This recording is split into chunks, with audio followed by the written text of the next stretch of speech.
I could justify that away. Driving in a blackout of not even being conscious, I could have hit somebody and I was not drinking. There was no drinking involved. And that's when I am a very spiritual person. And I said, God, I am too young to live the rest of my life unconscious. I want to live a conscious, I want to feel my life.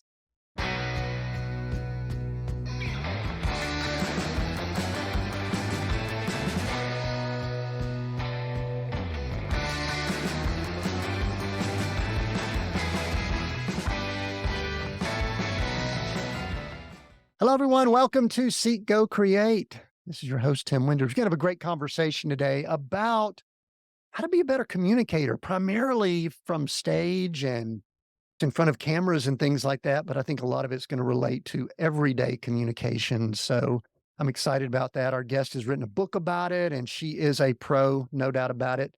Just want to remind you, I'm Tim Winders, your host here. I'm an executive coach. I work with leaders and leadership teams, also an author, and I'm excited to be here today. I'm bundled up, woke up this spring day in the RV visiting our grandkids, and there was 4 inches of snow on the ground. So a little bit chilly here. I might be bouncing a little bit. My toes are a little bit chilled, but I'm going to tough it out for you, the audience, as the host here at Seek, Go, Create. Today we have Greta Muller as our guest. She's a seasoned speaker, coach with over 24 years of experience in empowering professionals and non-professionals through her unique methodology developed from her extensive career. And she's got quite the resume as an actor, spokeswoman, and talent coach for television, news, and sports anchors. Greta, welcome to Seek, Go, Create. Thank you, Tim. My pleasure to be here. I'm glad you're here too. I'm excited to find out a little bit more about how you work with people that are on the TV. That's exciting. I read some of that in your book and all that. And she does have this book that I just finished, Opening Your Presence, but we'll talk about that in just a moment. But first, Greta, we just bump into each other somewhere, or we just meet on Zoom, or we're at a conference or something. And I ask you what you do. What do you typically tell people? My mission is to encourage and nurture creatively as best I can people's individuality, their authenticity, remove any barriers they have between them and their audience. I always say audience, although that could be one person, it could be a professional situation, or it could be that you are asking your spouse to unload the dishwasher. How do you do it most authentically and personally for you? If it's me getting asked to unload the dishwasher, it's yes, dear, whatever you need me to do. And I'm the official dishwasher. And the unfortunate thing is we do not have a dishwasher, or as my wife says, I am the dishwasher. It's my husband, Tim. So anyway, there's not a dishwasher in the RV here. Oh, That's really good. I love how you tied that all together because I want to make sure people listening in we're going to have some conversation for people that might be what I'll call stage people, the people that are going to be in front, they're called to make presentations, things like that. But the thing I loved about the book is I just saw all types of communications skills and interaction. And there's one other thing. In fact, I want to jump in on this first. okay. It's been a long time, and I'm like a product of the 70s, 80s, 90s. It's been a long time since I've seen someone have some discussion about clothing, what you wear, how you present. The book is presence, but how you present yourself in front of people. And so I'm real curious, maybe it's because of the television aspect and all, but why did you tie that in, appearance? Because there's a lot of people that they would like to tell us that none of that matters anymore. And I don't agree with it, but why'd you bring all that into the book? The truth is, it does matter. Our criteria has changed in this day and age. However, the visual is the strongest impression you'll make. It is the longest lasting impression you make.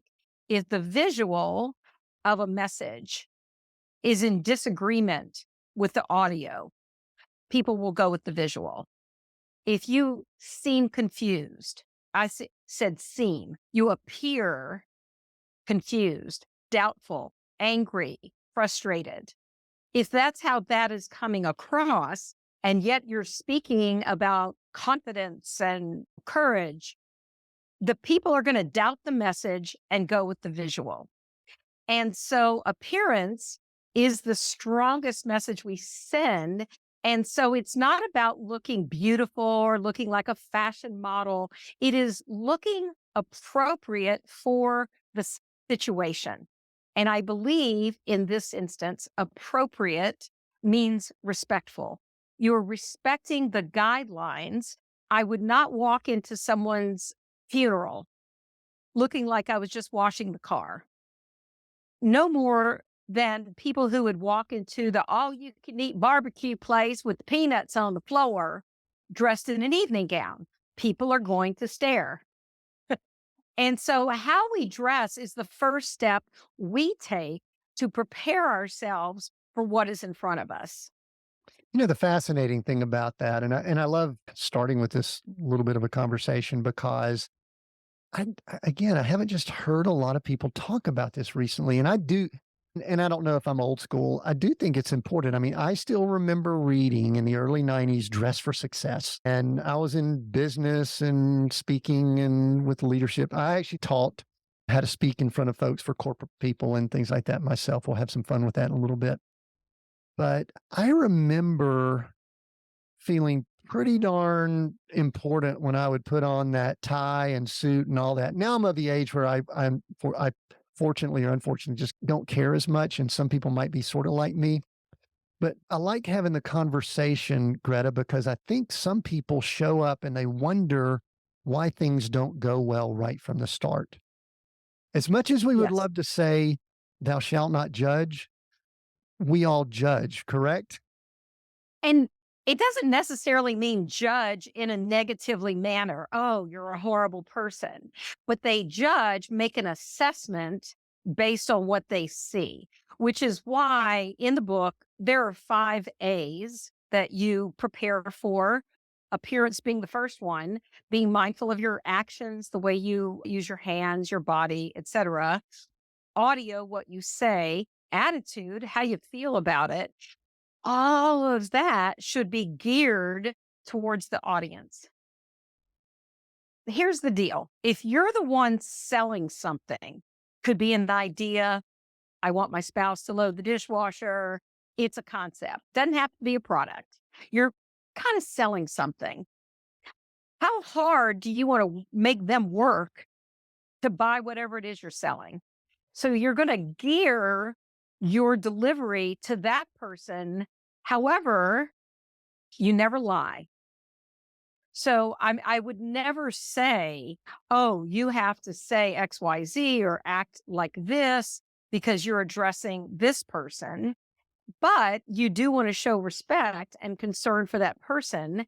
And so finding within yourself a genuine part of your personality that can gear yourself to that person is a very appropriate, in my opinion, way of acting. I'll tell you my line of thought and you can chime in and tell me how this works out. I Mhm. always wanted to be relatable. That's a weird word, and when I was doing business stuff, I always wanted to be, this was when I was younger. Again, when I'm older, I have a little bit less of a care. I think people can conform to me. Nah, that's not a good thing. Well, you could address that later if you need to. For example, if I was around a group of, let's just call it blue collars that were primarily in t-shirts and jeans, I wouldn't walk in with my three-piece suit. I Of would want to course. be maybe one notch above them, maybe a collared shirt, maybe a collared golf type shirt. If I was around people in casual type business attire, I might wear a dress shirt with a little bit of press to it. Starch back then. I don't like starch now. And then if I was around people in dress shirts or something, I'd probably put a tie on. I can't remember when I've had a tie on, but how's that for a rule of thumb? And it's sometimes different for men than women, but that's what I tried to do. What does that sound like? One thing that you said that really resonates with me is the one step above. If you're the person performing, let's say you're speaking, you're selling, that one step above, you're not trying to overdo it and, you're bringing out your three-piece suit with the tie. If you're speaking to, let's say, a group of farmers, I think you'd turn them off immediately because again, does it come from a genuine place? Are you trying to impress or are you trying to relate? I love the word relatable because I Mm, agree. However, that one step above is exactly right. mm. So you mentioned I travel to television stations. So I travel a lot. I am often in a taxi. I ask the taxi driver quite often, do you watch television news? Who's your favorite sportscaster? Et cetera, et cetera, et cetera. Hey, this is a taxi driver. Depending on where I'm in, hey, I'm in Chicago. They're going to tell me who their guy is. I don't care who that taxi driver is, man, woman. It is amazing to me how often they comment on how they dress. Well, I love that guy's ties. He has the best ties. This man is not wearing a tie. However, they're relating to that person, even if it's, oh, he's so important. He travels around and he meets these important people. So, of course, he dresses like that. The number one comment in social media or text, emails that anchors get are on their wardrobe. It's a fact. Interesting. So, I want to go there in a little while because I want to know a little bit of behind the curtain in these newsrooms and things like that, because I think that'll be fascinating. But I want to get to know Greta a little bit okay. more here and find out how you came to be who you are. Have you always been one that gravitated towards a speaker or getting up in front of people and sharing? I read where you come from a family of storytellers. So tell us a little bit about Greta, the early years. Well, let's just say I was not a shy child. Really, I'm shocked. Shocking. But I didn't put 2 and 2 together for a very, very long time. I was the star of the 3rd grade play because I played the angel in the Christmas scene who appears, lo and behold, I bring you tidings of great joy. And my teacher said, "Come with me." And she brought me around to the other classrooms of our age, and she said, "Do that speech for them."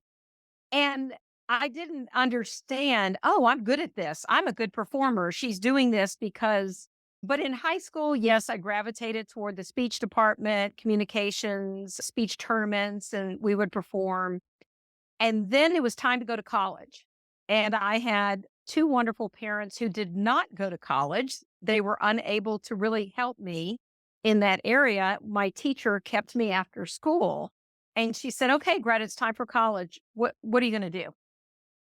And I said, "I'm going to be a teacher. I'm going to be an English teacher like her." She was my favorite teacher. She was like, not just no, no. And she said, "Greta, you're going to study theater and you're going to be an actress because I see it in you. I think you have it." And on her advice, I changed my whole college plan, majored in theater. And at the age of 18, I was noticed by Paramount Studios. My picture was in the New Orleans paper. I was called in to audition for a movie called Pretty Baby with Susan Sarandon and her name just Brooke Shields. And I got the part and I meet the director. I'm 18 years old. I never dreamed this would be my life, yada, yada, yada. And it's, oh, and by the way, you have to do a nude scene. Is that a problem? I was like, oh, it's a problem. I was 18. I said, it's legal. I said, but I can't do that. My mom and dad are going to see this show. And a lot of other people probably. Oh my gosh. Anyway, I felt it's almost like everything in my life, I sort of fell into it, but I said, yes, I'll try it. Except for that one, I said no. So that's kind of how I got into it. And instead of going into theater, I got into television and I loved it. And I did commercials, all kinds of great stuff. And then right around the time I was 38, turning 40, a woman's career changes. It just does. You're too old to play this, you're too young to play that. My career was changing and my phone rang. And it was this broadcast coaching company saying I had been recommended. Would I consider coaching broadcast news, weather, and sports? I didn't even know it was a job. I was like, "Did these people not know what they're doing already?" But the truth of the matter is they do. It's the objectivity they lack. Once they've been on the news or weather, sports for a long time, how do they stay at the top of their game? How do they maintain that edge when it's the most natural thing in the world to them? Same thing. They're brand new, they're out of school, they've got their first on-air job. Everything feels horrible, weird, out of the box. They need coaching to help them navigate those waters. And I'm just very, very fortunate. I said yes. I interviewed, I got the job, and I loved it because now I was the teacher I always wanted to be. And I could combine my experience as a performer, reading teleprompter, with the love of teaching and mentoring people, which is how I see myself more as a mentor, trusted advisor than a coach. Yeah, I love the coach thing. That's what I am. And I always wanted to be a teacher and a coach growing up, similar to your English teacher telling you. And I had a conversation with my parents and found out how much money they made. I went, ooh, I don't think I want to do that. I want to do something else. But everything in my life, I migrated back to teacher, coach, trainer, things like that. I'm guessing a lot of people have never even thought that the people that are behind or in front of the cameras doing the news in the evening and all have coaches. I think this is the perception. I think a lot of them think, and I'm going to mention this, it'll sound a little bit snarky, but you can help me out here. I think a lot of people think it's just people that look really, really good that can read well. And that's what I'm trying to coach against. Ah, okay. I think we can all do a pretty fair imitation of an anchor. They have a certain read. I think that's changed in recent years, but there's still that forced, they punch a weird word that's unnatural. It's not quite the word you would normally do in conversation. And so there's a lot of imitating going on, but especially now, there is more of the emphasis on talking, being more relatable, conversational, how to get rid of that false anchor read and talk to people. Mhm. And I've been doing this a long time. I've been trying to do that for 30 years of trying to get people to let go of some of that and become more conversational. I think one of the things we travel quite a bit. And so if there are people that are listening in and they live in Atlanta or New York or LA, they probably watch, if they watch their local news, they probably watch some people that are, let's just say, pretty high up in the skill set Mhm, and abilities and mhm. things like that, the larger major markets. Yep. But we travel to a lot of the smaller markets. I'm not going to name any names right here, but I see some people that are at the, let's just call it the lower echelons of local news, and you see some interesting stuff. What type people, what stations, and you don't have to give exact, but what type station are you working with? The big ones, the mid, the lower, all of those? Who all are you working with in that area? All of the above. I actually Wow. have 2 top 10 markets right now. Yesterday, I was on a network assignment, so I was at the network level. I actually love coaching the small, small markets.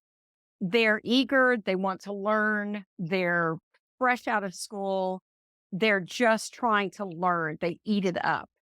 It's harder at a network level or definitely a top 10 market. They're at the top of their game.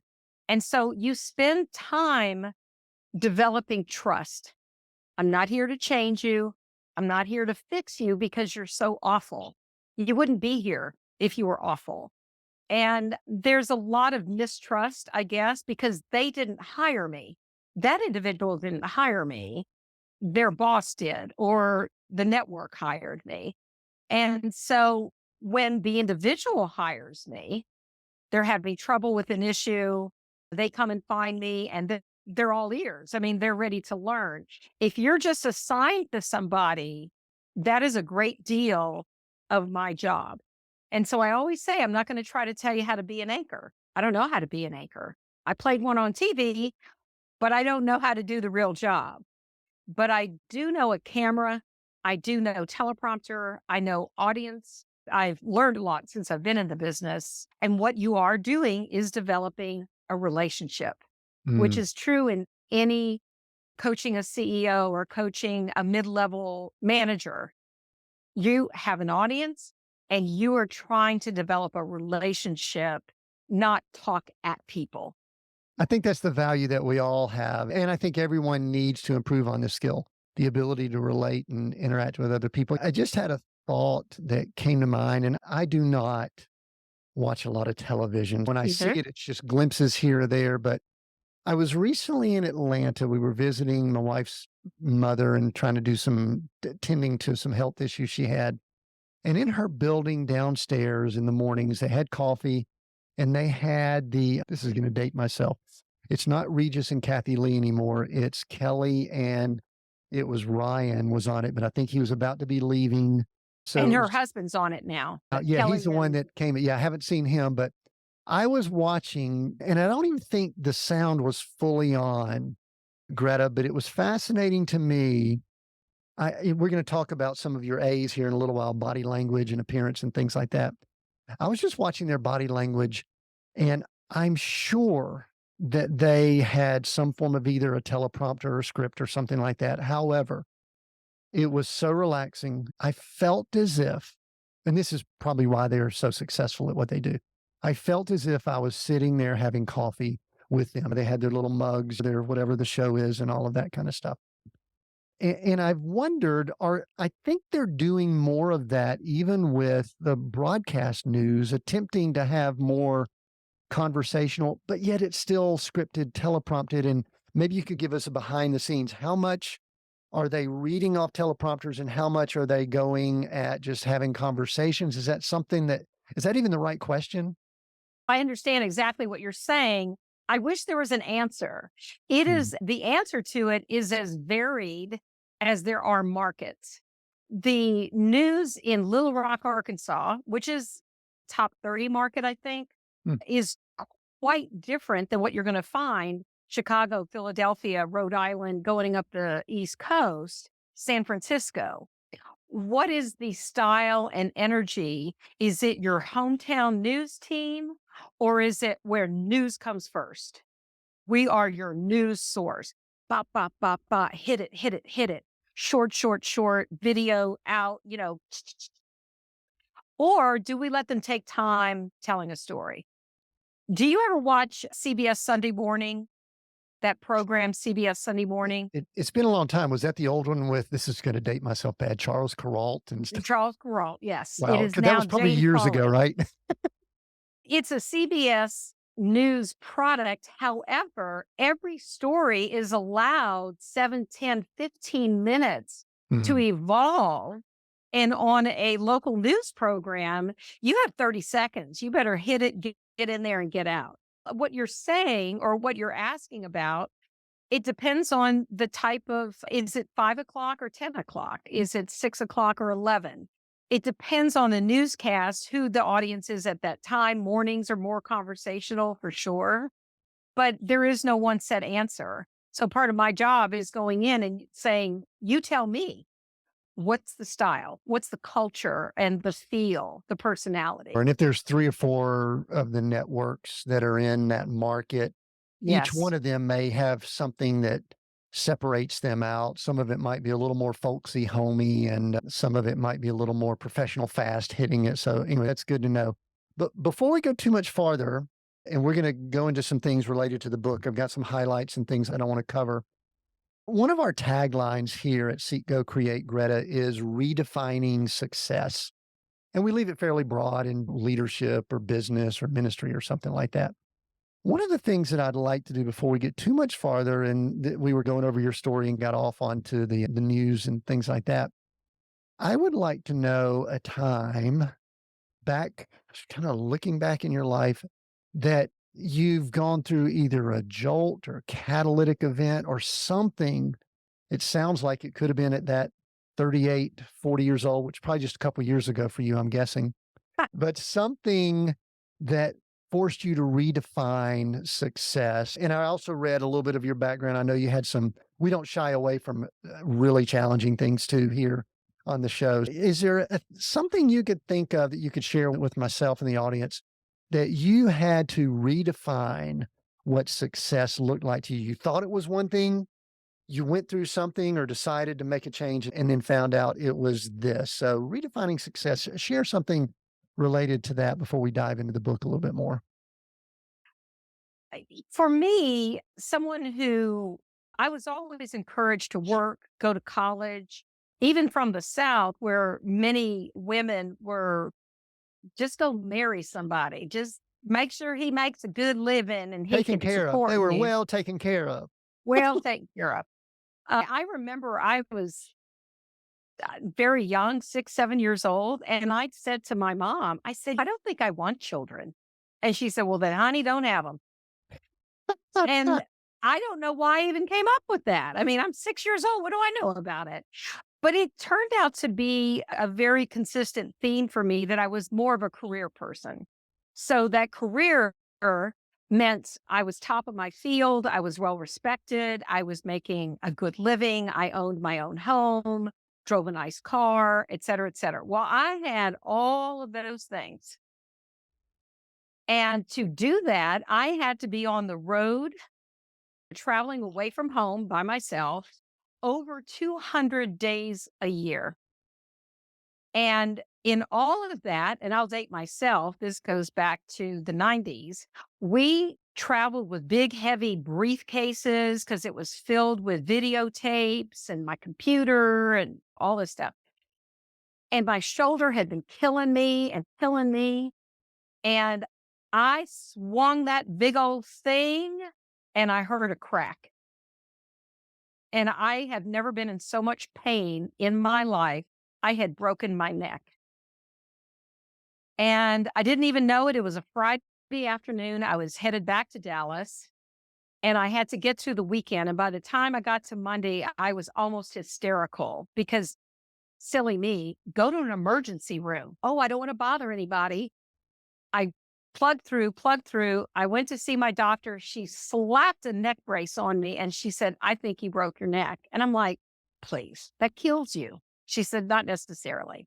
So if this is the vertebra in your neck between the fifth and sixth, it popped, cracked this bone.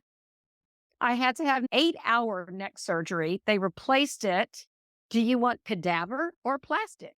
And I took a cadaver and I have a rod in my neck. And in that moment of 6 weeks flat on my back in this thing, I rethought my life.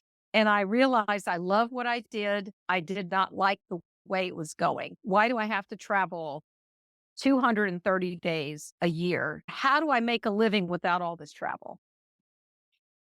And I went to my company and I said, I would like to open the New York office of our company because all of my clients were on the Upper East Coast.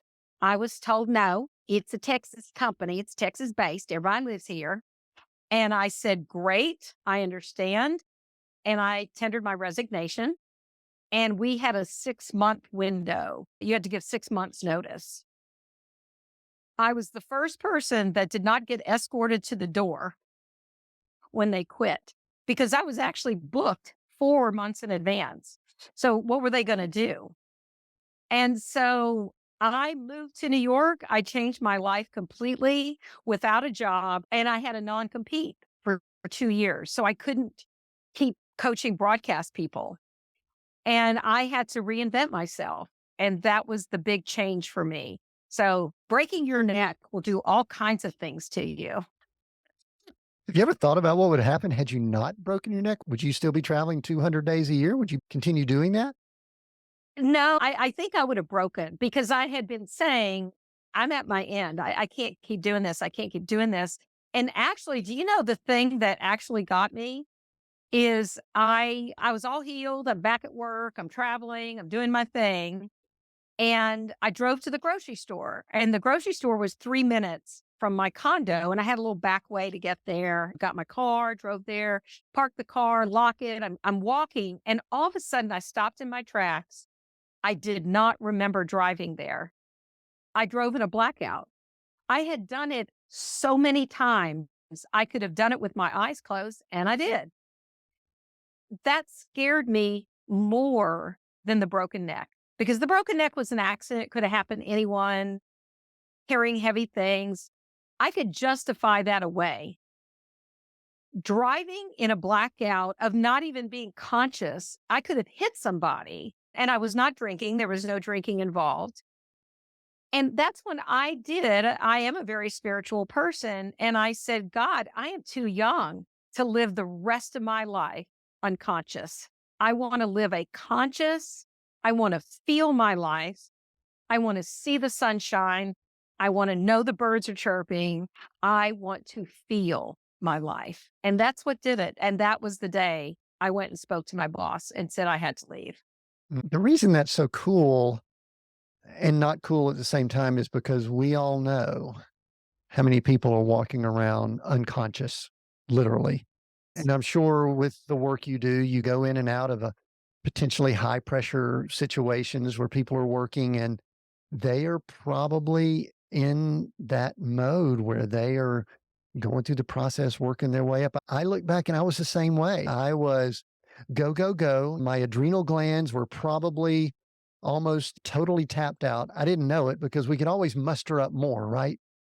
We could Yeah. always do Oh, more. yeah. We could always generate some energy and things like that. And we convinced ourselves how important we are and how important it is for us to do what we're doing, like no one else can do it. And I think God's just going, I need you to slow it down a little bit. Well, that's great to know. I hate it about the broken neck. It sounds like you're all healed. You're nodding well and everything now. Oh, All your yeah. mobility good. I have never had one day of trouble. Never. That's I'm very miraculous. fortunate. That's miraculous there, I believe. Hallelujah. Oh, absolutely. And it's so funny. Since that day, my prayer consistently is, God, just tap me on the shoulder. I don't need to have my neck broken and to drive in the blackout. Just tap me on the shoulder. But yet I've never had that kind of awakening again. However, I have found myself in a situation where I thought, how in the world did I get here? I know better than this. But I'm grateful now that I have the experience and the age to acknowledge it and stop it. I had a meeting with a potential new client recently, and I knew the first meeting didn't go well. And I had to take responsibility for my part. But I was told to prepare for a certain meeting. I showed up prepared for that meeting, and it was a completely different meeting. There were 5 vice presidents and 2 this guy and asking me questions I wasn't ready. I had not done my research, and I had to say, "I don't know. I don't know. I don't." Yeah. And I'm very fortunate they gave me the chance for a second meeting, but it got off to a rocky start. And I'm experienced enough to know 2 things were going on. One, they had a first impression of me and they were being asked to change it. And you know how hard that is? When you meet someone, you are sure, well, that's an idiot. She didn't know what she was talking about. And now I have to go back and I have to prove I do. You just didn't let me prepare for the right meeting. I wasn't asked to the correct meeting. And so I showed up for the correct meeting. But to change an impression, that's very difficult to do. So I just called it and I said, I understand you are being asked to change your opinion from your first opinion. But I do ask that you give me that opportunity to prove. And then the second thing was I did not actually fit the norm of what they were looking for. I'm again, I'm too old for this. I've been doing this way too long and I have learned to say no. So when they were like, "Do you even want us as a client?" I said, "I want you to have the best coach you can have for your company, for your situation, for your culture. If that's not me, I will gracefully accept that and wish you the best. And I'll even help you try to find somebody who is your good fit." what I want has nothing to do with it. And I think that shocked them because they're used to people coming in and pitching and I want this job. And it was a pretty big job. And as a result, I was given an opportunity to try it. So they did go with it.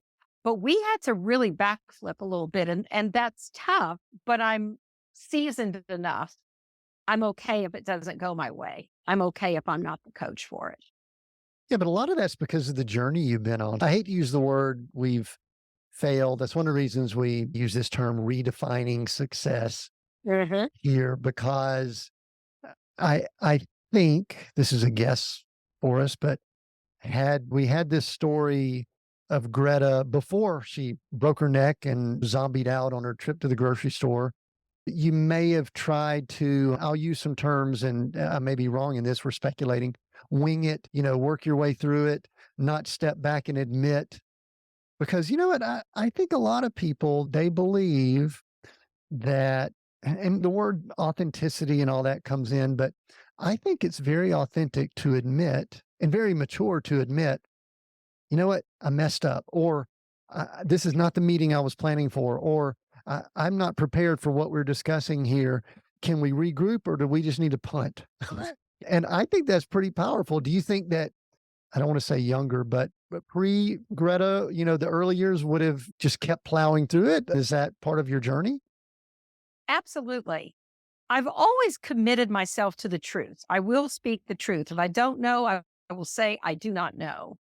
However, in my younger days, I probably would have convinced myself I did know the answer and I might have faked it a little bit and tried to get there. But I knew better to say, I really am not prepared for this conversation. I can be prepared if I know what's coming, but I think there's great power in saying, I don't know. And I have accepted jobs that I knew I shouldn't. It just, something wasn't right and I couldn't put my finger on it. And I got into it. And oh my gosh, again, biggest mistake I ever made. I love my clients. And part of my pillars, I want to love them. I want to love what they do. I want to feel good about what they do. I don't want to name names, but I got a call to coach the CEO of a magazine, and I don't know how to describe it, adult magazine for men featuring a lot of naked women. And Okay. you know what?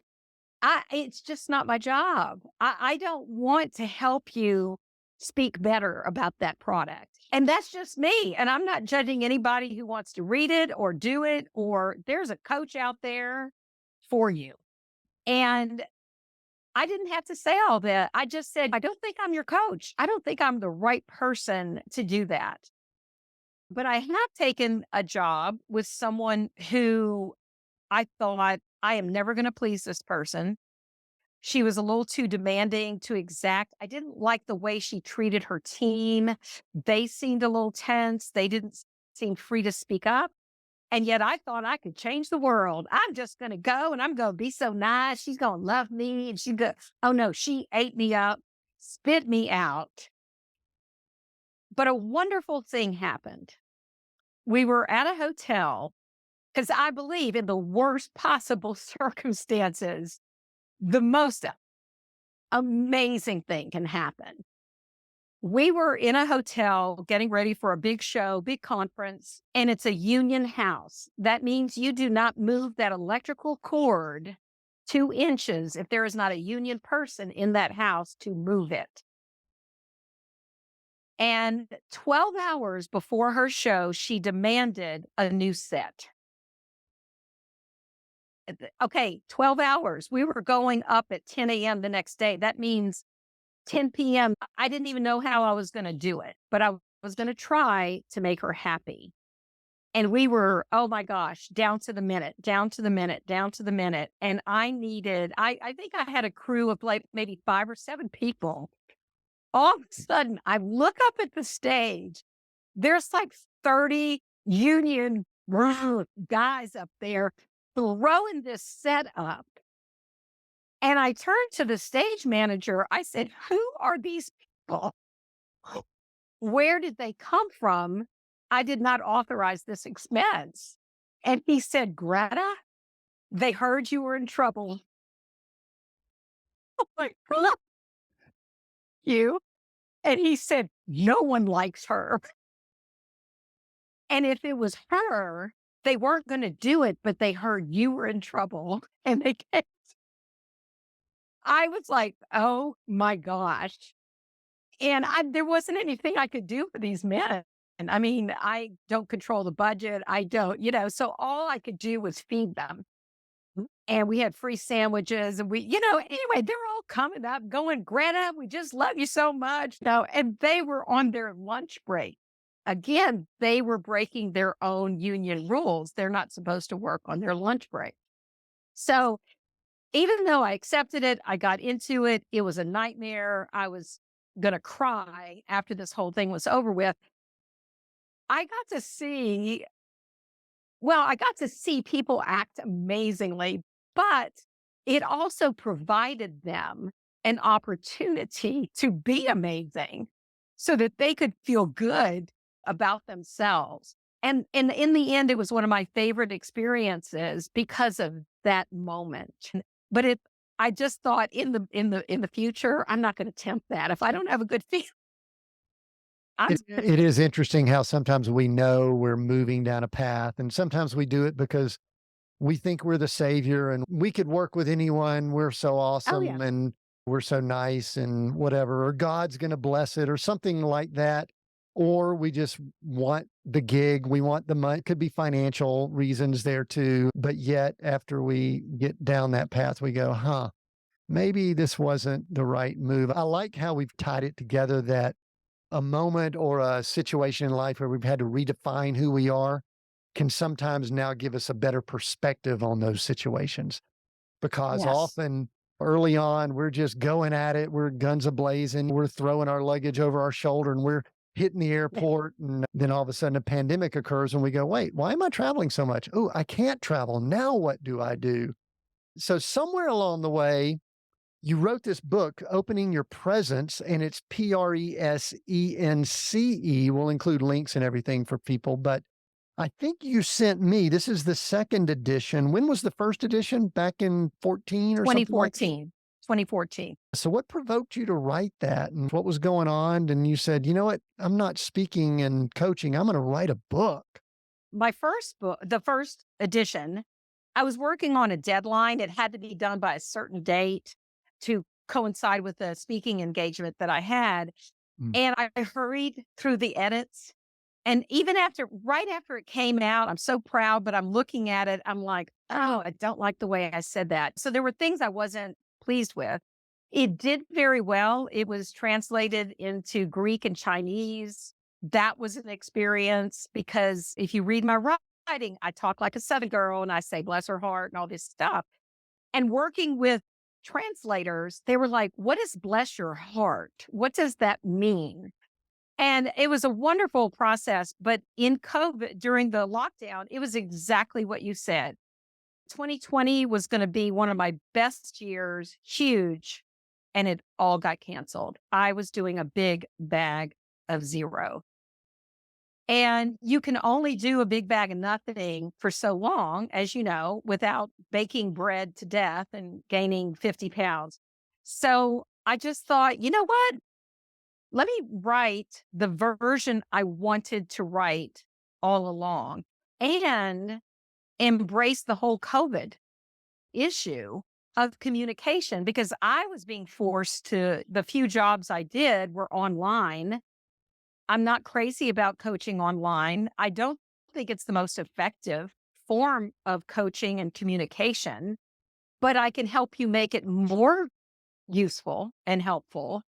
And that's really what drove the book, that I had the time, so let me do it and add the perspective.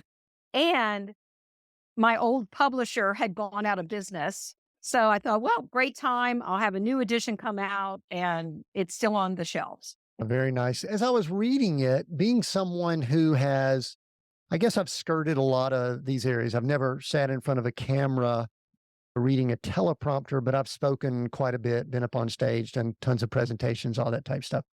and I dig it. In fact, sometimes I think I dig it too much and I need to not dig it as much as I do. But I was reading it and I was thinking to myself, and I'm going to pose this as a question after I state it.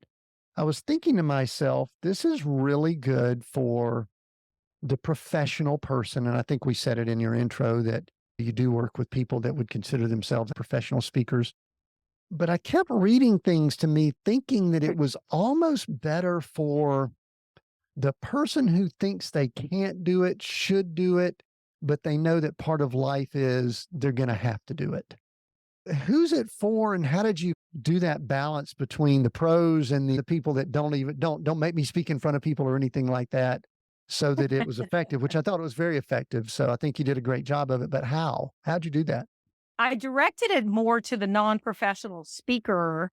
And Tim, I would probably consider you in that group. Do you consider yourself this is what I do, I speak for a living? No, it is an offshoot of your coaching, other work that you do. And that is 90% now of the people I work with. They're a CEO of a company, and yet they have to do a media interview or they have to speak at a conference. People who just have to speak to their team. They got a promotion.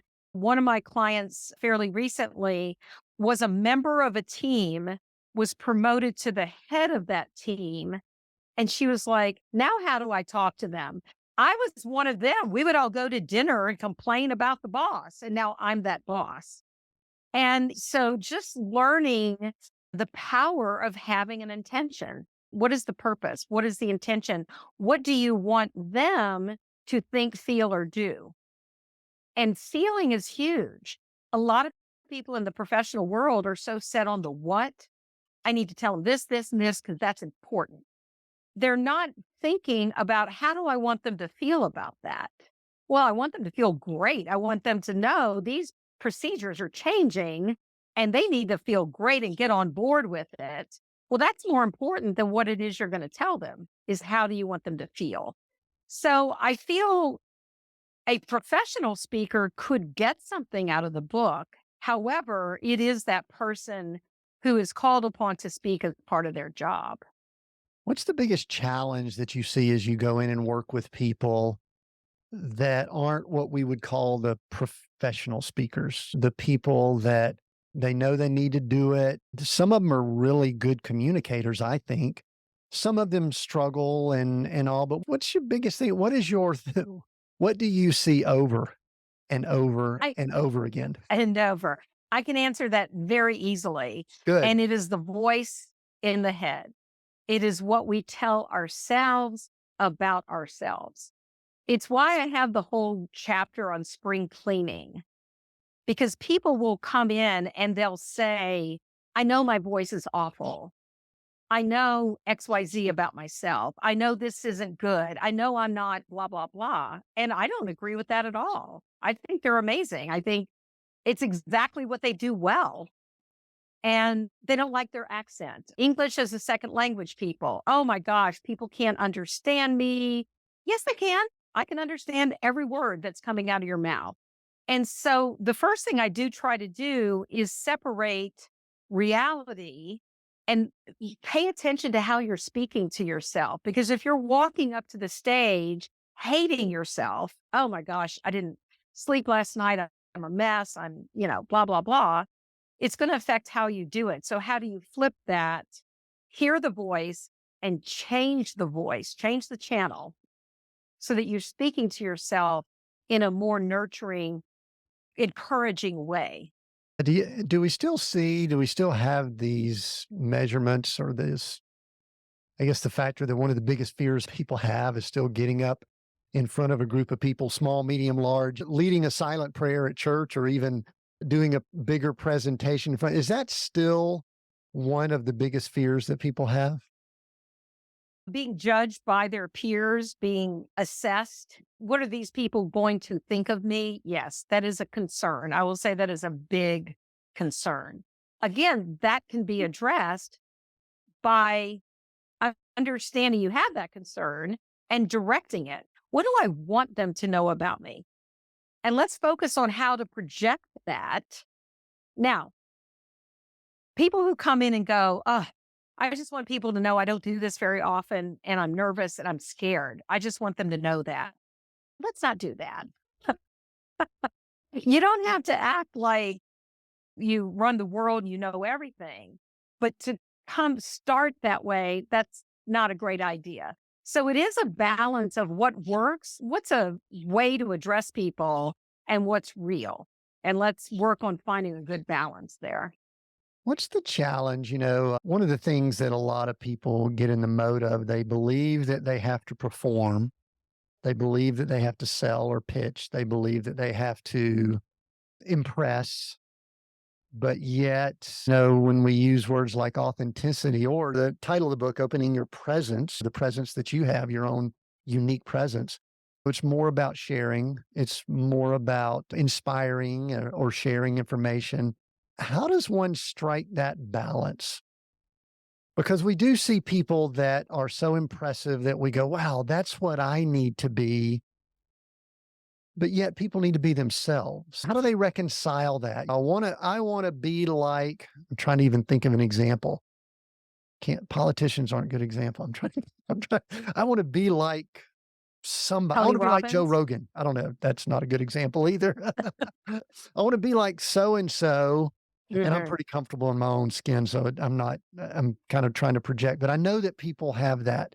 They want to compare, like you said earlier. So, what's the first thing you do to try to get in their heads and say, "No, let's be you. Let's open up your presence so that your authentic self." But we do work on a few things to make The it work. best part of ourselves. Yeah. I often ask people that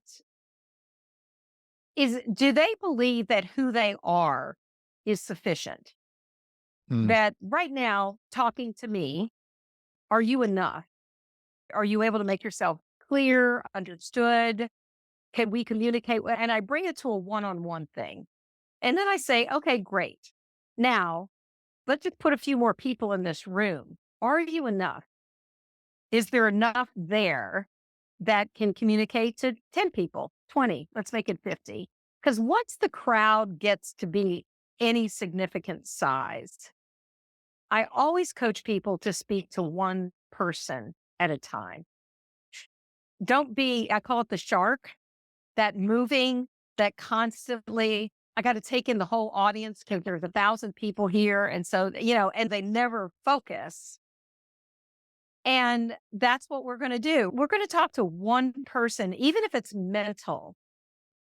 Let's just talk to that one person at a time. And it can actually be someone personal. Young people, they talk very, very fast. If they're speaking to an older crowd, I said, mentally, let's talk to your grandmother. You're not going to talk down to her.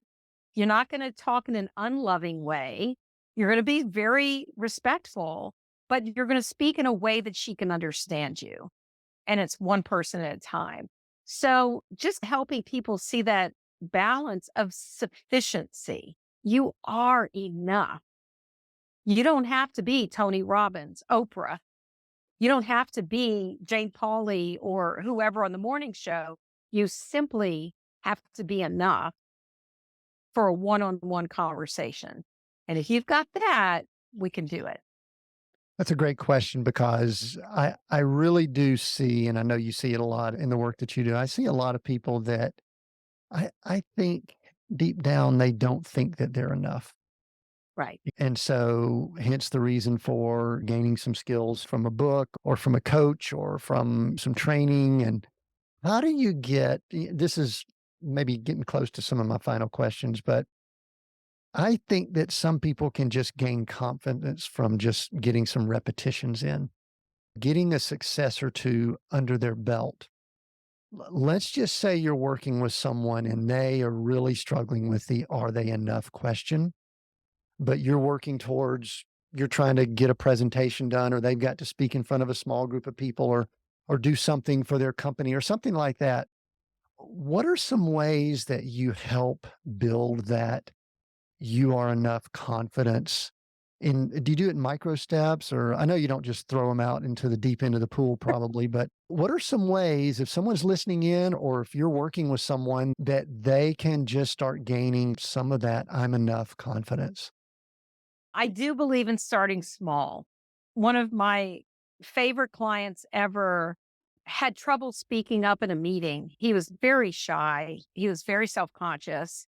And because of a promotion he had gotten at work, he was going to be speaking to 800 people. He had never done that in his life. And fortunately, he hired me 6 months in advance. What? We can't, or I do not recommend it, I should say. I do not recommend working on a speech for 6 months. It's going to get old, tired. It doesn't mean anything anymore. And so we literally started small. And in a meeting of his team, which was 5 to 7 people, all I wanted him to do was volunteer to ask a question. I can't tell you how many times he came out and he said people came up to him afterwards and went, "Oh, thank God you asked that question. That's what I wanted to know." I went, "Aren't you amazing? You asked what other people wanted to know." Confidence builders. And then he had to make a very short presentation, 30 seconds in that meeting. And then he had to move to 15 people and then he went to 30. He volunteered to speak to 50. He nearly floored me. And it was just a welcome. It was a welcome to a new team, to a property. And very short, but he volunteered. And slowly but surely, he got his confidence up that he was enough. And by the time he got out there and he had to speak to the 800. Now, when you're speaking to a large group, I always recommend start high, start your energy higher because it's going to drop. But if you start it here, it's going to drop to there. So if you start it higher, and he was speaking in New Orleans, and I made him walk out on that stage and yell, "Good morning, New Orleans," just like Good Morning Vietnam from that movie. And I laughed and I said, "If you don't do it big enough, I'm going to come up on that stage. I'm going to make you do it again." I was teasing. He comes out. I am literally in tears. He was so amazing. He did it, opened his arms because I knew if he could do it in the first few seconds, he could do it.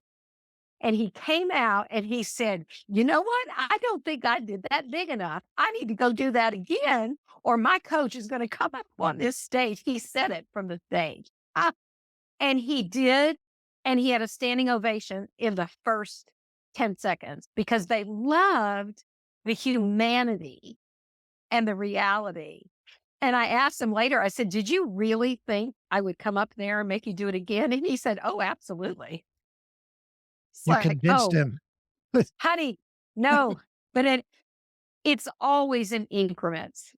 Talking to Yeah. one person, people who think it's a confrontation. "Oh, I have to have a confrontation with this girl at work I can't stand." I mean, we have to really take it back a notch too. It's not a confrontation. Yeah. We're just going to have a conversation. I like that because not everyone is like Greta that started in 3rd grade being the star of her play That is the truth.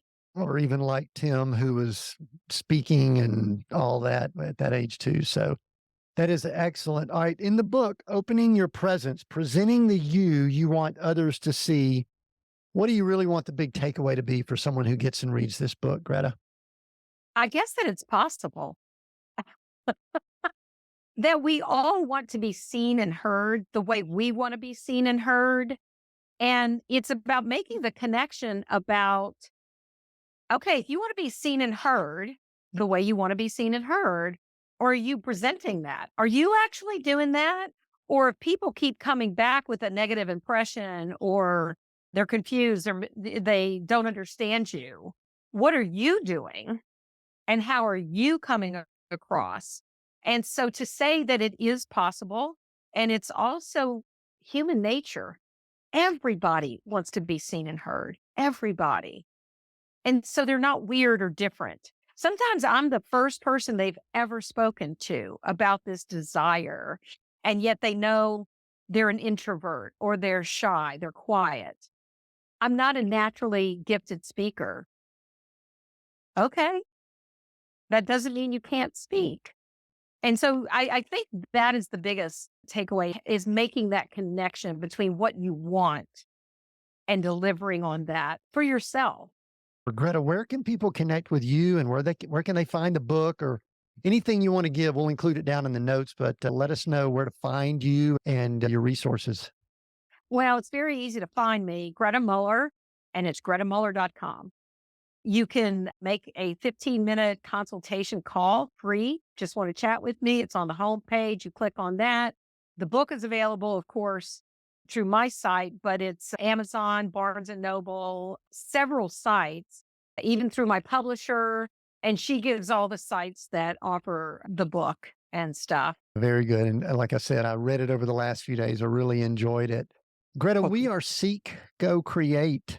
Those three words. I'm going to give you one of those that resonates with you, means more to you over the other two as my final question. Seek, go, or create. Which one do you choose?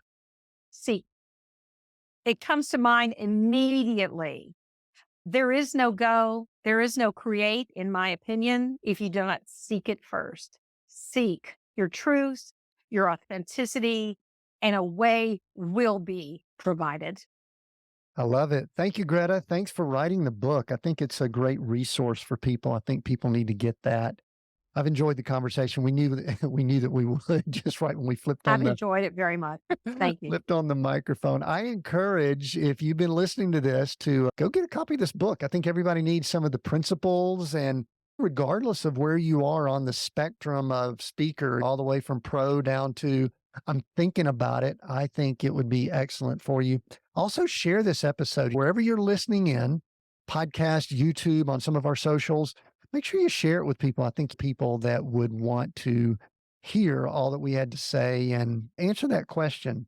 Are you enough? I love that thought. I love the question that came up there. Are you enough? I believe that you are enough if you're listening in here to seek, go, create. But sometimes we need some convincing and we need help. We need help from people like Greta. So I appreciate it greatly. We have new episodes every Monday. Make sure you subscribe, follow, listen, all of that. Until next time, continue being all that you were created to be.